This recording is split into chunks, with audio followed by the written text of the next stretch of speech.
Gudoomiyaha ammaanka Wajeer Jacob Narengo ayaa tagaasilayda iyo kuwa ku shaqeysta boodada ugu baaqay inay si adag uga taxadiraan amnigooda. Gudoomiyaha oo si gaar ah ula hadlayay kuwa ku shaqeysta boodada ama mootada ayaa waxa uu uga digay inaysan xilliyada dambe ee habeenkii shaqeynin sabab la xiriira amnigooda ayna tahay mid iyaga muhiim u ah, isagoo intaa ku daray in arrintan kaliya aysan ku koobnayn Wajeer. Watu wa tuk-tuk, taxi na boda ni kwamba because of security inafaa boda ikifika saa 4 ya usiku, they need to take a rest. That is the time when the security are patrolling the town.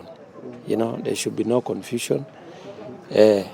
Okay. It's a very simple message and it's happening all over Kenya. It's not in Wajeer alone. Kwa sababu boda ikitembea vile wanataka, they can be misused. Taxi, we agreed. For their own security, they have to weigh. Unajua mtu anaweza ingia kwa gari akuambie twende akupeleke mahali fulani na utarudi. And that's why I even told them when ukiwa kwa stage, hata mtu ya boda ukiwa kwa stage, if you see 2 people coming ukitaka kuingia kwa pikipiki yako, jiulize, you need to alert your colleagues. You need to alert your colleagues kwamba hawa watu ni kina fulani wananiambia twende mahali fulani, because you are one riding the motorbike and 2 people are behind you. You know, they can do anything. And that's why it's important for them to control their movement beyond. At least by 10, wawe wamefunga hiyo kazi.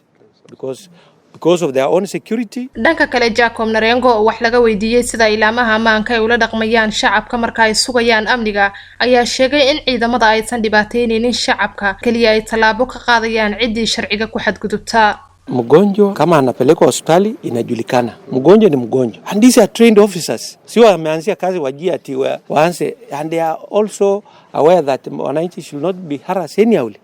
Yes. Lakini mwananchi akipatikana mwili amefunja sheria, then hatua ya kisheria itachukuliwa.